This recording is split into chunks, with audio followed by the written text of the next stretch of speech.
First of all, nak terima kasih kepada Coach Tan, selalu bagi semangat, tak marah, tak apa semua, selalu bagi support. Itulah.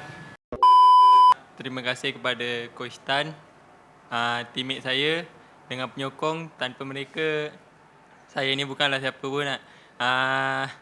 Tu je lah. Lepas ni kena fokus untuk game lawan Vietnam. Kena buat recovery betul-betul dan buat training dan kena fokus untuk game lawan Vietnam nanti. Pavi, I'll ask in English. Yeah, this is your second time as player of the match, right? Yes. Okay. How does it feel to be able to do that in a squad that's everyone labels it as not the first squad of the national team? So how do you feel about that? First of all, saya dapat player of the match ni teammate saya lah dengan coach yang selalu support saya, bagi knowledge apa semua, bagi semangat. Time first half habis pun masuk dalam dressing room, coach bagi semangat, lepas tu bagi taktikal sikit cara macam mana nak lari ke depan apa semua. Player-player yang tua daripada saya pun bagi semangat, tak marah, kalau buat mistake apa dia orang support. Itulah buat saya dapatkan player of the match ni. Lawan Vietnam, Pavi, main kat home.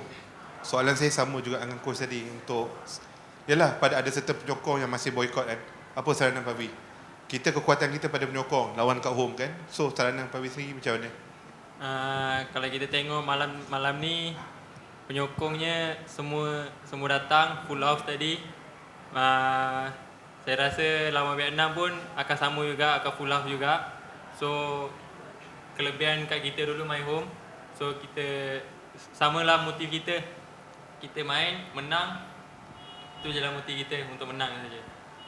Pavi, pada awal tournament tak ramai yang melihat awak, tapi sekarang semua mata melihat awak. Mungkin dari segi pressure tu, bagaimana awak secara peribadi rasakan pressure itu untuk meneruskan lagi tournament ni? Kalau nak katakan first game lawan Myanmar hari tu, saya ada pressure sikit. Lepas daripada game tu, first of all nak terima kasih kepada Coach Tan, selalu bagi semangat, tak marah, tak apa semua, selalu bagi support. Itulah, dengan rakan sepasukan saya selalu support, dengan penyokong semua. Terima kasih.